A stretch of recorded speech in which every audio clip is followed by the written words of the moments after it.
Stagg!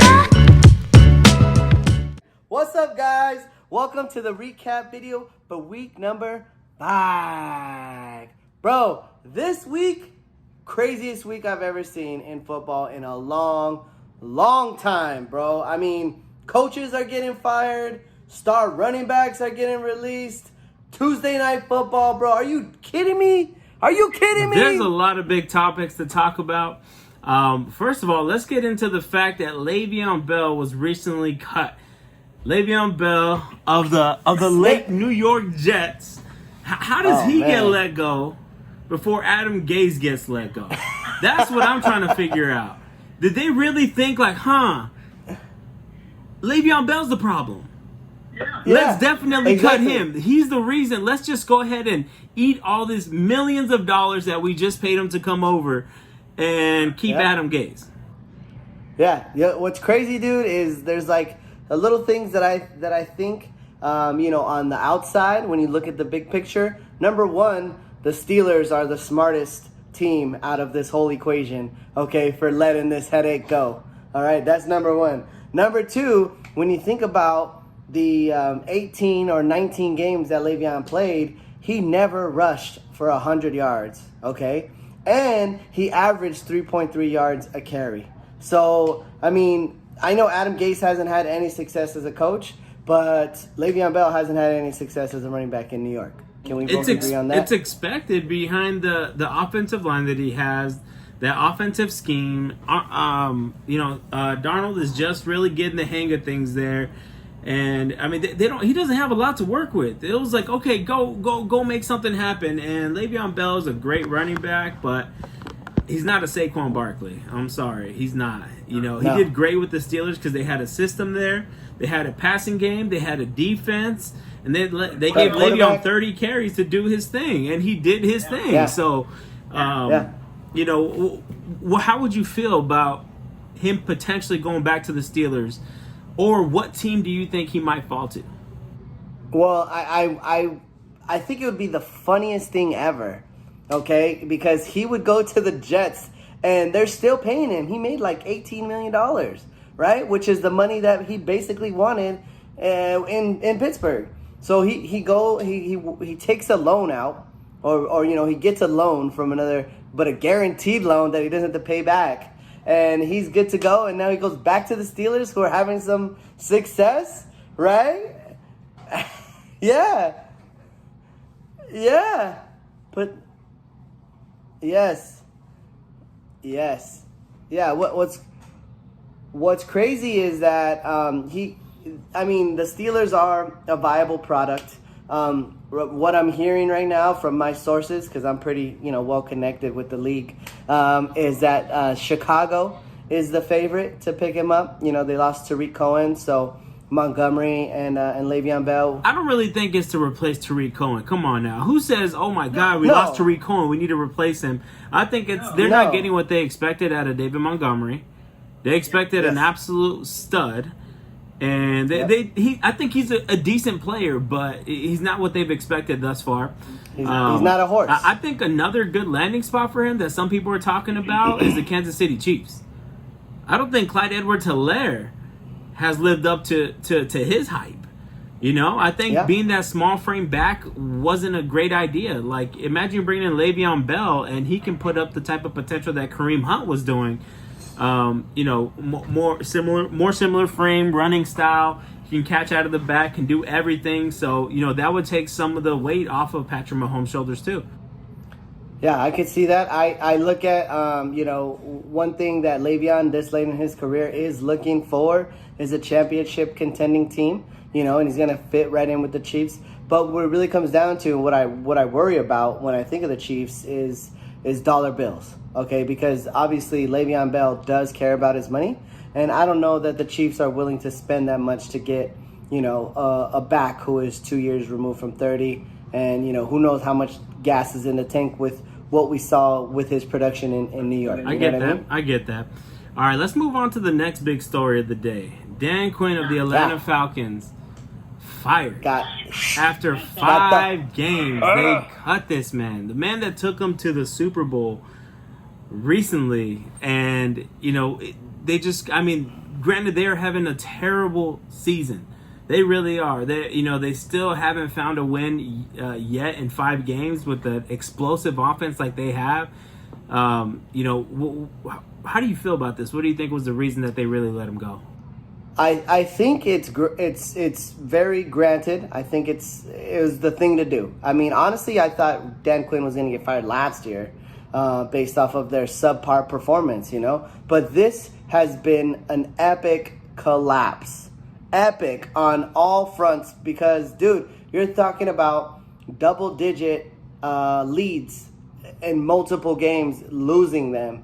I mean, the Dallas Cowboys, Green Bay, just left them in the dust. It's just like this team is, with those kind of losses, when you're up and you just, lay down essentially for these teams to come back and beat you, it just shows that it's poor coaching. And, I like Dan Quinn as a coach. He's a great defensive coach, but this ultimately falls on the defense when your offense gets up so big. So the Falcons did what they had to do, and from what the owner is saying, he's about ready to move on from Matt Ryan as well. What do you think about that? I think that's insane, man. I think you have somebody who he hasn't been able to bring home a championship, right? But statistically has been one of the best quarterbacks. In the past decade. One of the better. I don't know about the best, but one of the better quarterbacks. Statistically, if you look just at stats, at yards, completions, touchdowns, he's been one of the best. He's been up there, right below, the Tom Brady's, Drew Brees, Aaron Rodgers, and those top echelon, type of quarterbacks. He's just a notch below, and he was good enough to take them to a Super Bowl. They just couldn't close. But that game, granted, wasn't necessarily his fault why they lost. It was, again, coaching. So, anyways. Rightfully so. Do you think Dan Quinn finds a job in the NFL? Yes, Dan Quinn is a good defensive coach. I can see him going back to Seattle, where he came from when they were the Legion of Boom and they had a really good D. Or he can jump on, a Niners team that needs a good defensive spark right now.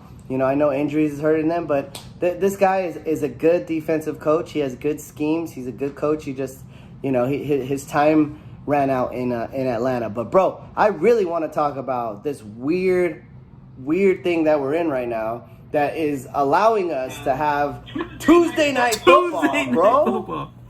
Tuesday, I mean, this kind of inspired me. It kind of made me want football every single night. Imagine a Wednesday night football, Friday night football, Saturday night football. Nobody would be at the high score college games. I think we would get sick of it. I think we would get sick of it. But I mean, I like the idea of having a Tuesday night football. Once a season. But it just messes up scheduling. It messes up fantasy waiver wires.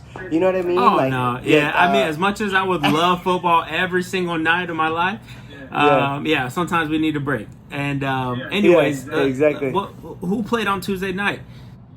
Oh, bro, man, we had the COVID-riddled Tennessee Titans, okay, up against the 4-0 Buffalo Bills, man. Tell me, how did this game play out? I was so curious. So both of these teams, first of all, were 2 out of the 5 remaining undefeated teams. This was you expected fireworks out of this game, especially out of Josh Allen. Okay? Yeah. And you saw that out of Tennessee, but you sure didn't see it from the Buffalo Bills. I mean, they were without their star cornerback, but they should have still been able to deliver better than they did. And, I mean, to me, this just speaks volumes of the Tennessee Titans. At first it looked like a close game, both putting up a touchdown in the first quarter. But from there forward, I mean, Tennessee scored 3 touchdowns, before the Bills could even score another touchdown for the rest of the game. They scored 1 touchdown all game and 3 field goals. That's it. And the Tennessee Titans literally put their foot on their neck and just didn't let them breathe. Derrick Henry had 2 touchdowns. Jonnu Smith had 2 touchdowns. And Old Faithful A.J. Brown. Ryan Tannehill was so happy without all his receivers. Humphreys out with COVID. We had Corey Davis out with COVID. He's like, you know what? At least have A.J. Brown back from his bruised shin or leg or whatever it was. He was happy to have him back. He had a big game, about 20 fantasy points. And we can't talk. I can't just skim over Derrick Henry and not talk about this stiff arm. Dude, Derrick Henry. Okay, he takes this handoff and runs to the left, right? And I mean, he can say he's a proven corner in the league. All right, he's had success. He's not the star of this team anymore. He's on. Josh Norman is on the better half or the later half of his career, and he comes up, you know, and Derrick Henry gives him one of the nastiest stiff arms I've ever seen, bro. Just get out of my face. I mean, there's a picture where Josh Norman is sideways, bro. Just like sideways and flying away. And it's like Derrick Henry tossed him around like a rag doll. Dude, this reminded me of like a Maggie carp out of water doing splash attack. Like, that's what Josh Norman looked like. This reminded me of, you know, sometimes you're just playing football or you're like at a family party or function and there's these little kids throwing the football around. You're like, okay, I'll throw it with you. Then they start getting aggressive. All of a sudden you just kind of stiff arm one in the face and they fall over. That's what this looked like. Yeah. It looked like child's play. It looked like Derrick Henry. I mean, people forget how big Derrick Henry is. Let's be honest. Derrick Henry is great at what he does. It's a lot to do because of his size, 6'3", 240 pounds, and he's fast. He could run a 4.4, 4.3, somewhere in that realm. He doesn't have like the best vision like some of the other running backs. He doesn't have, you know, some of those other skills that other running backs possess. But who needs it when you're that fucking big and that fast? You know, that's exactly what's going to happen if you stand up to Derrick Henry. Yeah, it said he came out afterwards and said, you know, it must be all the curls I've been doing. And basically, he just curled Josh Norman and threw his ass out. Man, what a game. I can't believe, you know, the score, man. What was the final score? Before I get the final score, last thing we got to talk about is the other stud of the night. 4 touchdowns for Ryan Tannehill. Okay. 1 rushing, 3 through the air, 30 fantasy points. And this is somebody that you were picking up after every starting quarterback in the fantasy drafts. This is somebody to have. The Tennessee Titans, in my opinion, are the real deal. They were great last year when they had a streak. They went to the AFC Championship. Yeah, exactly. Bro. So they had a long streak at the beginning of last season. They went to the playoffs. They beat the Patriots. And, this is going to be, I think, a team that you have to take serious this year. Offensively, defensively, they're just a well-rounded, sound team and a great coach in Mike Vrabel. Anyways, final score, I agree. Tennessee Titans go 4-0, 42 points over the Buffalo Bills at 16. Incredible, bro. What game we got next? Yeah, bro. So, listen, this was supposed to be the last game of the week, the Monday Night Football game, all right? But hey, we had old school versus new school. We had the New Orleans Saints at home against the Los Angeles Chargers. You had old vet and Drew Brees against my guy, potential rookie of the year, Justin Herbert, who is out here slinging the rock, bro. Do you like Justin Herbert? I love Justin Herbert. You know what I love best about him? I mean, besides his, Sean Hunter from Boy Meets World here, is his poise and his, he's never on the sideline freaking out. You never see him sweating. Like, this guy stays cool, calm, and collected. This kid has gone up against 3 Super Bowl MVPs the last 3 weeks. He went up against Drew Brees. He went up against Patrick Mahomes, and he also went up against Tom Brady, bro. To start the season, I feel bad. They played a great game. They come out there, they get up 20-3, and just like Anthony Lynn's offenses do, man, they let him creep back in, just like against the Buccaneers, and don't let Drew Brees get a rhythm.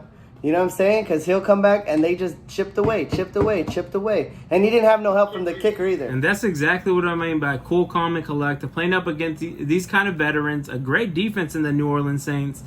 And he still threw for 4 touchdowns. This kid is not afraid to also throw some deep balls. You know who's happy to catch some deep balls? Mike Williams. 8 targets, over 100 yards, and 2 touchdowns. I mean, this guy...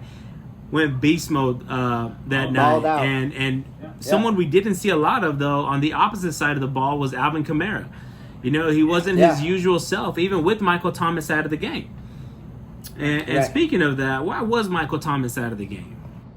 Man, this guy, you're on injury, bro. You're fighting to come back. You're ready to come. You know, you're a light scratch last week, and this week is for sure Michael Thomas is coming back. And what does this guy do during a walkthrough, bro? During a walkthrough, someone talks some dumb trash about his mom, or allegedly, you know, and then he goes and hits a teammate, bro. Like, what are you doing? So dumb, man. He was mouthing off to the coaches too. I mean, that's just ego, bro. That's a cancer, man. Trade him. I really hope he doesn't him, come back thinking that he's larger than life. I really hate when players have that type of attitude. But I mean, if you watch this game down to the end, Le'Veon Bell. Huh? Reminds me of Le'Veon Bell. I know. But anyways, to wrap up this game, the way this game ended, went into overtime. They have Alvin Kamara receive the kickoff return, which is very smart of Sean Payton. He takes it down to about the 35, and they go down, and they think about going for it, but they decide to just kick a field goal. And they're like, you know what, we're going to play safe, rely on our defense, and they win. They close this one out. Justin Herbert wasn't able to close this game out, and Saints win it 30-27.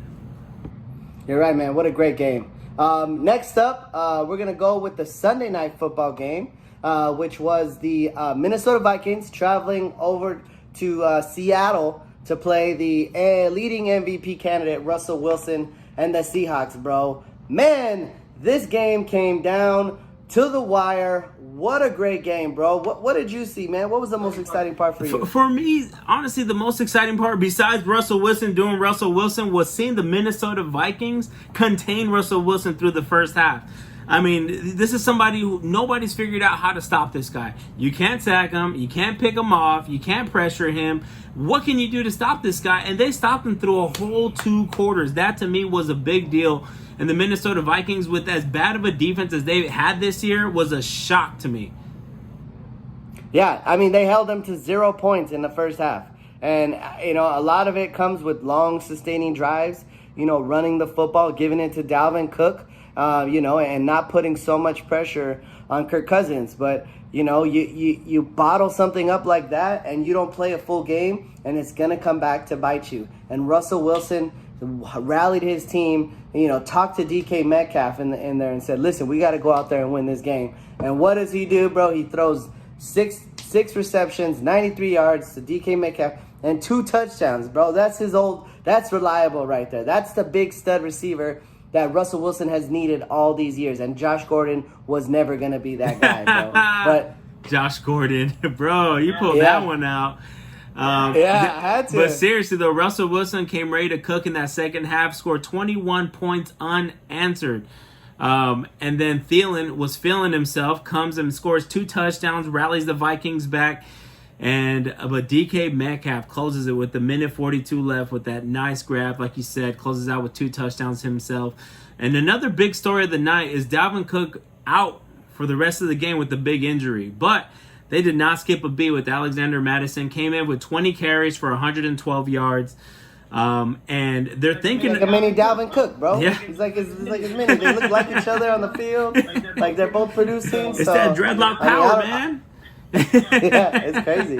Dalvin Cook may or may not be out next week, but honestly, if they sit him, I don't see it being a huge miss. But Setback, obviously, you right? want to have Dalvin Cook. He is an absolute stud.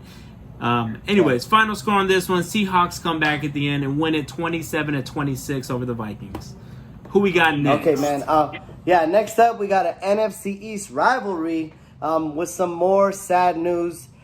A part of it. We're gonna talk about the New York Giants that traveled down to Dallas to play another MVP candidate before the game ended, Dak Prescott with the Dallas Cowboys. And man, you hate to see it, man. Dak is having the season of a lifetime. He is the NFL leading passer, breaking all these records through 5 weeks. He scrambles on a freak accident, man. Jacks up his ankle, the bone pops out, dislocation. I mean, they showed highlights on SportsCenter and had to blur out his leg. That's how bad it was, bro. I mean, are you a fan of Dak? How do you feel about this? Dak this season looked incredible. I think part of it was them not playing defense and every team putting up 34 points like the Giants did, and he was forced to be in that position, but he stepped up and he did. He played his role, and nobody else was throwing the amount of yards that Dak Prescott was throwing, slinging the rock. If you had any receiver or tight end for the Dallas Cowboys, you pretty much had a set start position. And like you said, it was a freak accident, and I wish him a speedy recovery, man. I know he's out for at least the rest of the season, but hopefully he can come back by next year and be back to normal. The good news on that is they got the Red Rocket, Andy Dalton, backing him up, and Jerry Jones said confidently, this is our quarterback moving forward. He has all the confidence in the world in Andy Dalton, and I think it's for good reason. I mean, he practiced as the backup this entire offseason. He knows the playbook. It's not like he's coming in as a rookie. He was just the starting quarterback for the Cincinnati Bengals just last season. He's got that taste in his mouth. He got that chip on his shoulder, and I think he's gonna surprise people. Yeah, similar to a Teddy Bridgewater. In New Orleans, Drew Brees goes down.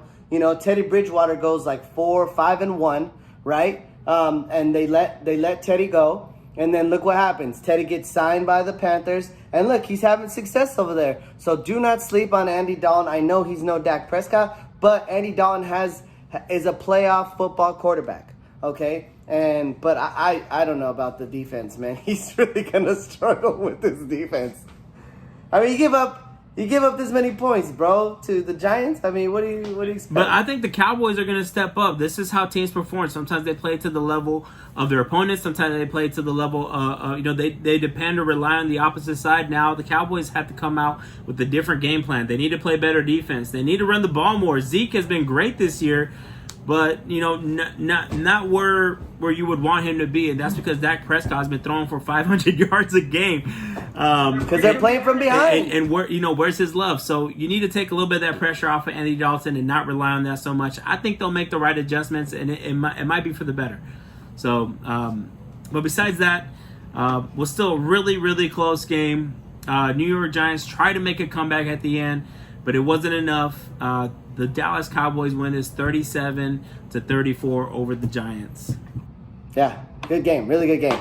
Next up, we have a surpriser. I didn't see this happening, but the Indianapolis Colts traveled over there to Cleveland to play the Browns, and this is the Colts' number one defense in the league going against Baker Mayfield, who this is kind of like a make or break it kind of year, And bro, what happened in this game, man? Did the defense show up? I mean, the Indianapolis Colts did not perform the way you expected them to. They really just let a limping Baker Mayfield. He's got that rib injury concern, and he was still able to put up 247 yards and 2 touchdowns. Granted, he threw a couple interceptions too. But Kareem Hunt had a big game. He had 20 carries for 72 yards, and I believe a receiving touchdown. Yeah, a receiving touchdown as well. And they relied on the entire team. It wasn't just one player. It wasn't just the running game like they always focus on every game with having Nick Chubb out of the game. The defense stepped up for the Browns and really held this Colts offense down. What was your take on this? Yeah, man. I mean, Phillip Rivers looked like a washed-up veteran out there. He didn't have his defense to lean on because Baker Mayfield was out there slinging the rock, and ultimately, the rookie Jonathan Taylor, needs to step up. Those wide receivers and T.Y. Hilton, they're nowhere to be found at this point. So, defense does help, but at the same time, they need some production from their offense. When your best asset is your kicker, Rodrigo Blankenship, you got some problems. You got some problems. But anyways, I mean, granted, the Colts starting middle linebacker Darius Leonard, he was out this game, but hopefully they get him back because he's definitely the captain of that defense. Absolutely. All right, so Cleveland Browns take this one 32-24 over the Indianapolis Colts, putting up 23. Who we got next? Perfect, man. I know this next game is gonna hurt you a little bit, bro. We have a home game. San Francisco 49ers playing the visiting Miami Dolphins. And if you had the 49ers on your parlay ticket like I did, you are very mad at 49er fans, especially my counterpart, Angel, because I'm thinking there's no way the Miami Dolphins come in to the Niners' house and do what they did, bro. I mean, honest, I got to know your feedback on this one. I've been dying all week to hear this shit. All right, so look, these aren't excuses. We lost to the Dolphins, okay? We got to own that. We really lost to their kicker, Sanders, who put up 5 field goals. 2 of them being 50-yarders. I mean, this guy was, incredible, and we couldn't do anything to respond. I think the biggest thing is we rushed Jimmy G back into action, and it got to the point. It got to the point where his injury was affecting his passing. Him and Kyle Shanahan communicated. And it's like it mutually agreed it was best for him to get out the game. Bring in, the backup CJ Beathard. He scores a touchdown right away, and I mean maybe would have had a better chance not having Jimmy G in the game. Granted that it was too early for him to come back. Also had Raheem Mostert trying to work him in, and I think this was just we just let Ryan Fitzpatrick put up 350 yards and 3 touchdowns. I think is the problem. We didn't play enough defense. We didn't do enough on offense. Overall, we just really dropped the ball. Yeah, man. I feel for the Niners. The injury bug has really bitten you, but you got some of your key weapons back. I mean, where was George Kittle in this game? You know what I mean? Like, yeah, you got Raheem Mostert. McKinnon was doing work. But I mean, you got Debo back. Brandon Ayuk. So your weapons are there. You need a leader. Who's healthy. To make those throws and to get them open. But at the same time, your defense gave up 43 points to the Dolphins. So let's not forget about that. Let's not. And our defensive coordinator is looking for a head coaching position. Come on now. Yeah, stop worrying about the next and worry about the now. Anyways, that game ends up Miami Dolphins over the Niners 43-17. Who we got next? Please move on to the next. All right, bro. Yes. Next up, we got an AFC South matchup. We got the visiting Jacksonville Jaguars playing against the home team with new coach, Houston Texans. And, bro, this is a typical cliche in the NFL. If you haven't noticed, once your coach gets fired, okay, the very next game, the team performs differently. And, bro, Deshaun Watson out there slinging the rock. Because he felt comfortable. He felt ready. Wow. I mean, sometimes you feel held back from your coaches. They try to put too much structure behind and Deshaun Watson does not work with structure. I mean, just look at his passing style. He steps back, thinks about it, looks to scramble, looks left, looks right, does his little magic trick, and then escapes out the pocket. That's what he does best.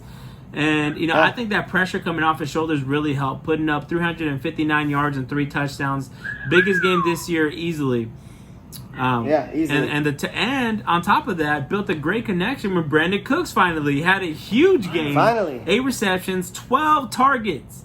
That might be more targets than he's had all season for 161 yards and a touchdown. And don't forget that pass at the end of the game that really sealed the deal for them to get that first down. Anything else you have to say about this game? I mean, David Johnson had a good game on the ground, 17 carries, 96 yards. I mean, granted they were playing the Jaguars, but I mean the Texans I think really let go the weight that was holding them down and did enough to get a victory. Yeah, I agree. And Jacksonville, I mean, was really hopeful this year. They had they really had all their confidence in Minshew. They got the rookie sensation in James Robinson, DJ Chark, but unfortunately he was. He's been injury riddled pretty much all season, and definitely not where the Jacksonville Jaguars want to be. Both teams will move on to 1-4. Houston Texans over the Jacksonville Jaguars 30-14. Who we got next?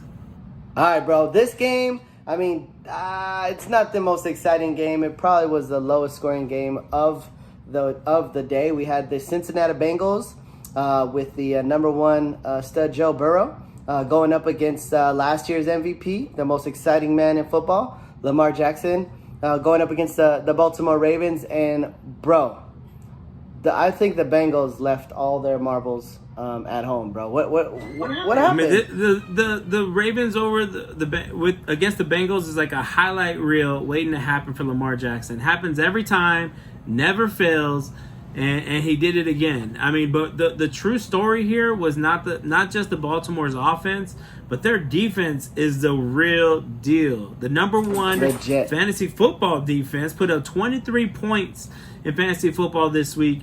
And, Humphreys, you got to love the way that guy punches the ball out of his opponents. He just got paid, so, bro. I mean, he's happy. That defense is performing. And so far, I know it's against the Bengals, so may not be a huge win in retrospect, but it is a divisional win. So it definitely helps a lot on their end. But aside from that, fantasy football-wise, Joe Mixon was a letdown once again. The biggest fantasy takeaway for the Baltimore Ravens might have been Marquise Brown with 6 receptions, 77 yards, and a touchdown. So again, nothing super exciting, but the Baltimore Ravens take this one 27-3 over the Cincinnati Bengals. Tough loss, man. Next up, another pretty low-scoring game. We have the Los Angeles Rams traveling all the way to the East Coast, going up against the Washington football team. Now, before we get into this game, I and you are both big fans of football. We hate to see players get injured, but at the same time, we love to see players get back on the field from gruesome injuries. And we were so fortunate enough to see our guy, Alex Smith, after a nasty injury, come back on the field 2 years removed and absolutely play the game that we love to see him play. Now, granted, he didn't have the best game. He came in off of an injury to Kyle Allen, and the Washington team is not the greatest football team. But like I said, I like to see positives, and seeing Alex Smith play, man. I know he used to play for the Niners. How do you feel about it? I was super excited to see Alex Smith come back. I mean, this meant more for people than people really know. He was ready to throw in the towel, came in as a backup, the third string quarterback to the Washington football team, and somehow got a chance. And his family was supporting him, his wife, his kids were all just happened to be in the stands, even though the whole league. They didn't expect him to play league. at all. What are the chances that he gets to play? And give it up to Ron Rivera, regardless of how his performance was. He knew that this meant more to him, and it was coach's decision to keep him in over Kyle Allen. Mm-hmm. Kyle Allen went out because of an injury, and decided to keep him out. So, who knows who's going to be the starting quarterback starting next week? I assume it'd probably have to go towards Kyle Allen. I don't think Alex Smith convinced anybody that he is a great quarterback still, but it was just nice to see him out there at the very least. Yeah, definitely. It was a beautiful moment, but you can't take away what the Rams did. They traveled to the East Coast, which is not easy, and they did what we expected them to do. I mean, the Rams are now 4-1, a viable threat to the Seahawks in the NFC West. And Jared Goff went out there and threw 2 touchdowns, 309 yards. They have this nasty 3-headed running back attack. They're going to ride the hot hand. Cam Akers showed up and did some work. We got some work out of Gerald Everett, the tight end. So Robert Woods caught a touchdown. I mean, the Rams did what they needed to do. They got some sacks from Aaron Donald. I think he had 4 sacks this game. 4 sacks and a forced fumble. The Rams in general had 8 sacks in total. In big part is Alex Smith. Knowing his history, he holds on to the ball like this. He will not turn over the ball, but he will take 10 sacks a game. This was a typical game, unfortunately, for him, but the Rams definitely capitalized on it. Aaron Donald was all over him, and now he's the leading monster. With this game, he's the leading the league in sacks. Perfect. All right, so this game ends LA Rams over the Washington football team 30-10. Who we got next? Oh, man, this next game was exciting, bro. We have the Battle of Pennsylvania. We got the Philadelphia Eagles traveling a whole 2 hours to the Pittsburgh Steelers, bro.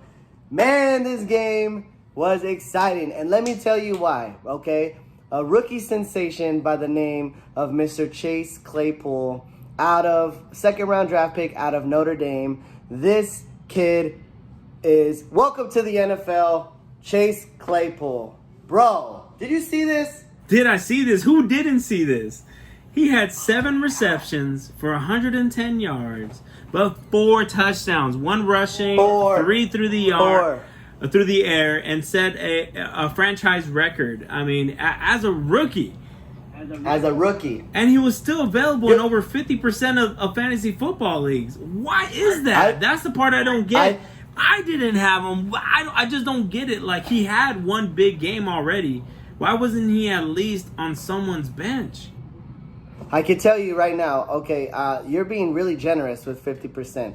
I'm pretty sure the number was closer to 91% he was available. And the reason why is because he hasn't really gotten any play. The one game that he did have was a long reception. It was like a 73-yarder for a touchdown. So we looked at that kind of stuff like, oh, he had a big ball, you know, it was a flaky game, you know, whatever the case may be. But Big Ben has found his number one. I ended up seeing on this Sunday that no other receiver has ever had 3 receiving touchdowns and 1 rushing touchdown in the same game. Not rookie, not, you know, regular receiver, not any receiver ever, bro, ever. So you talk about big things. I mean, we like to think Juju is the main option, but Juju was good when he had Antonio Brown.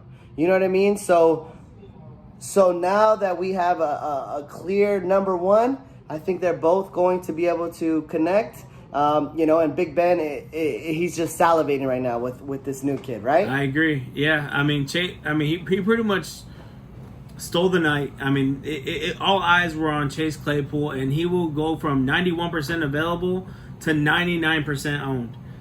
You know, this coming week, and I agree. I mean, that's exactly what I was gonna say. Is this is kind of like that year where Juju exploded but part of that was because he had Antonio Brown on the other side of the ball, and that definitely helps. And you know, he fits right into this system, man. He fits right into the system. They needed a guy that can move down the field like this, and you know, and they have him. So. Yeah, but one other person I want to talk about, okay, who also had a monster game on the other side, all right? Fulgham, okay? This guy had been released by 2 teams prior to the season starting, okay? Philadelphia picks him up. He's a practice squad, you know, and they're just riddled with injury. You know, their number one guy right now is Greg Ward, you know, who was a quarterback in college. And what does he do? Travis gets his opportunity and finds great chemistry with Carson Wentz and lights it up, bro. 10 receptions, 152 yards, and a touchdown, bro. Why are we not talking about this guy? Probably because his name is Fulgham. I mean, that's the only other reason I can think of. I mean, if you look, I mean, he didn't play the first few games. He played last week and this week. And even last week, he was solid. This week, though, I think he really puts himself in the forefront. And even with some of those injury-riddled receivers coming back, I think he becomes you know, pretty much a staple for this offense moving forward. Will he have this kind of game every week? Probably not. But you know, I think Carson Wentz found his confidence in him, and he'll be you know, useful on your lineup, whether it be in a flex position or some other. I believe out of these 2 guys, I would say Chase Claypool has the more potential, given what he did. But definitely Travis Fulgham is somebody you should look at in your waivers. I agree. All right. This game ends Pittsburgh Steelers over the Philadelphia Eagles. Pittsburgh remains undefeated, 38 over 29 over the Eagles. And Eagles go 1-3 and a tie. Yeah. Exactly. Who we got next? Next up we got the Arizona Cardinals traveling to New York to play the New York Jets. And this game, it wasn't very high scoring, but it ended up being the result that we expected. Did you see anything other than what I didn't see? The only thing I saw was Kyler Murray slinging the ball for 380 yards. Kenyon Drake still not performing, being outperformed by Chase Edmonds, the backup. I mean, at this point, I think it's just a matter of time before Chase Edmonds starts to take that starting role. I know it's hard for them because they want Kenyon Drake to be that stud and be that main back, but you got to roll with the hot hand. I mean, Chase Edmonds looked great out there and right from the get-go. So I wouldn't be surprised if these roles switch. And on the other side of the ball, we have Le'Veon's last game as a Jet.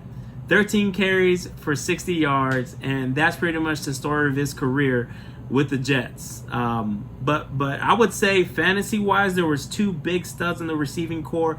You got D-Hop, who came through again for you. 6 receptions, 131 yards, and a touchdown. I mean, this guy's connection with Kyler Murray is unreal. And on the other side of the ball, we got Jamison Crowder, who is an absolute sleeper. You must have picked this guy up in the 14th, 13th round. He had 8 receptions for 116 yards and a touchdown. While this guy is healthy, he's averaging in the top 10 points for receivers. So, to me, this guy had these types of numbers last year too. So I don't think it's a fluke. I think he's the real deal. If you don't have him right now, this is somebody who you may want to look into potentially trading for, because he's definitely owned, but the other person may not see the value in him. Any other perspectives on this game? Besides the fact that Adam Gase should be fired. Hey, we're getting to week 6 and he hasn't been fired. Please. Hot take. Hot take. He either gets fired next week or I win the hot take. I think for hot takes, we need to start taking a shot of hot sauce for whoever loses. I'm with it. All right. We'll start with that one. We'll start with Adam Gase. All right. Anyways, Cardinals roll over the Jets, 30-10. Arizona goes 3-2. The Jets are absolutely winless. Who we got next? Bro, the upset of the week, bro. We got the Las Vegas Raiders visiting Kansas City in Kansas City against the defending champs, bro. Derek Carr comes out and said, "I'm tired of losing."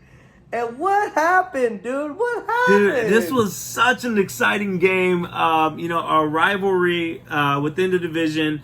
And, Derek Carr came to play. The whole Raiders team came to play. They did not go away. Yes. And, this was never one-sided. This was back and forth. And Pat Mahomes, you would think he's in this position and always comes through, and the Raiders were able to stop him. And a big part of that, Derek Carr puts up 347 for 3 TDs. Josh Jacobs did his thing with 2 touchdowns on the ground. He looked happy. And then, even Henry Ruggs had himself a game, really more like a huge catch, 118 yards on 2 receptions. And a touchdown. Yeah. What was your perspective? Talk a little bit about these Kansas City Chiefs. Yeah, man. You expect more from the rookie, Clyde Edwards-Helaire, and once again, it's. I feel like it's just too much pressure, for the rookie. I mean, this game was tied at halftime, 24 up, and you're thinking, okay, the Raiders, they were able to hang with them, bet on the Chiefs second half because they're just going to storm out of there. But what happens, man? Patrick Mahomes comes out sluggish. He throws his first interception of the season, and that was to seal the game. And I don't know, man. Something about these Raiders, Something about these Raiders, bro. Hey, I'm excited about these Raiders, man. I really am. I think it's about time to cop some merch. Gotta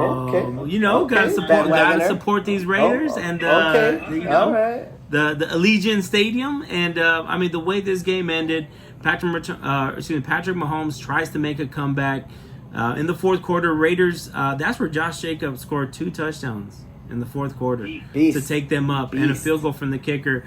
Patrick Mahomes tries to come back with the touchdown to Kelsey, but just was not enough. The Raiders held them, like you said, interception to end the game, and the Raiders take it over the Chiefs 40-32. Just the fact that they can put up 40 points is amazing, and I have a lot of high hopes for these Raiders this year. Yes. Give them some props, all right?